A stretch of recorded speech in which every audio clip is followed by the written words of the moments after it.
सवाल उठता है कि क्या पैगंबर से मोहब्बत जताना भी अब भारत में गुनाह बन गया है। उत्तर प्रदेश के कानपुर से एक ऐसा मामला सामने आया है जिसने देश भर में बहस छेड़ दी है।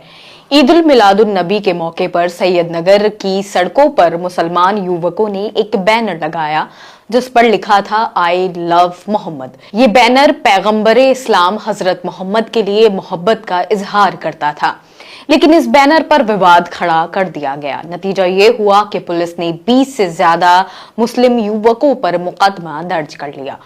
4 सितंबर को ईद उल मिलादुन नबी के जुलूस के दौरान ये बैनर लगाया गया था, लेकिन कुछ दक्षिणपंथी तत्वों ने इसका विरोध किया। स्थानीय वकील मोहम्मद इमरान खान के मुताबिक एक शख्स बैनर हटाने की मांग की। उसने इसे आपत्तिजनक बताया और हंगामा खड़ा कर दिया। मुसलमानों के लिए पैगंबर से मोहब्बत और उनकी तालीमात का मानना ईमान का हिस्सा है, इसलिए आई लव मोहम्मद कहना उनके दिलों का सबसे गहरा जज्बा है। ताकि हमारी जानों से ज्यादा अजीज है। अगर तुम एफआईआर करते हो सिर्फ आई लव मोहम्मद पर, तो हम ऐसे हजारों एफआईआर अपने ऊपर दर्ज कराने के लिए तैयार है।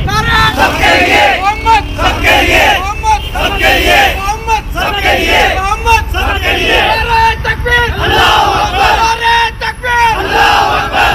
मेरा रिश्ता क्या, ला इलाहा इल्लल्लाह, मेरा रिश्ता क्या, ला इलाहा इल्लल्लाह। मोहम्मद सबके लिए, मोहम्मद सबके लिए, नारे तकबीर, अल्लाहू अकबर, नारे तकबीर, अल्लाह। उत्तर प्रदेशच्या कानपूर येथे जे एक जुलूस आमचा ईद ए मिलादुन्नबी निमित्त होता, त्यावेळी तरुणांनी आय लव मोहम्मद म्हणजे मी आमच्या अंतिम प्रेषितांशी प्रेम करतो, याचा अर्थ स्पष्ट आहे।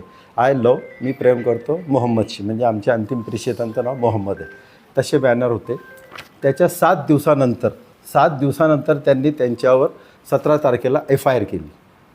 आता हा FIR म्हणजे काय मॅडम, की क्लिअर कट आम्हाला संविधानाने दिलेल्या जो हक्क आहे आमचा आर्टिकल 19(1) अर्थ, त्याचं उल्लंघन आहे की हर एक नागरिक को अभिव्यक्ती स्वातंत्र्य प्राप्त आहे।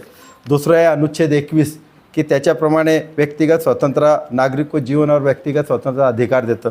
त्याच्यानंतर याच्यात सुप्रीम कोर्टाने सायटेशनसुद्धा दिलेलं आहे मनेका गांधीच्या याच्यात की अभिव्यक्ती स्वातंत्र्यावर कोणीही गदा आणता कामा नये, तेही त्यांनी गदा आणली। अशा प्रकारे त्यांनी आमच्या ह्या याच्यावर हे केलेलं आहे। त्यामुळे आम्ही महामहिम राष्ट्रपती आणि पंतप्रधानजीला एकच विनंती करतोय